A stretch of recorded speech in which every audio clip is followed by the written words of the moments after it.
মানুষের কাঁধে চেপে মা জগদ্ধাত্রীর রেললাইন পেরোনো, থমকে যায় ট্রেন।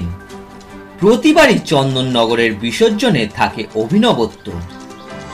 নিয়ম মেনে সন্ধ্যায় শুরু হয় বিসর্জনের শোভাযাত্রা। মণ্ডপে মণ্ডপে চলে সিঁদুর খেলা। চন্দননগর রেল স্টেশনের পশ্চিম দিকে বেশ কয়েকটি জগদ্ধাত্রী পুজো হয়।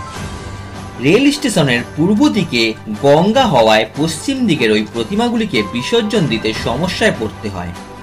বিরাট আকৃতি হওয়ায় প্রতিমা চন্দননগর স্টেশনে সাবওয়ে দিয়ে নিয়ে যাওয়া যায় না।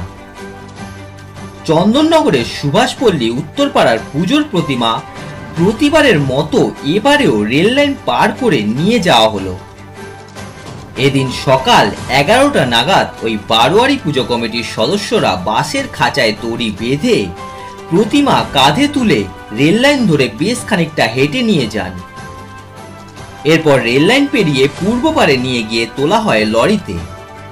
এই সময়ের জন্য হাওড়া বর্ধমান মেন শাখায় ট্রেন চলাচল বন্ধ রাখা হয়। ওভারহেডের তারের পাওয়ার অফ করা হয় এই সময়ের জন্য।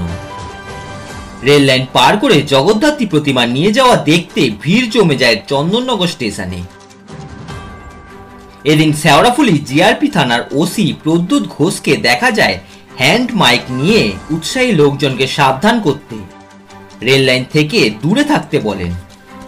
দুর্ঘটনা এড়াতে দড়ি দিয়ে ঘিরে রাখা হয়। প্রতিমা রেল লাইন পার করতেই ট্রেন ছাড়ে।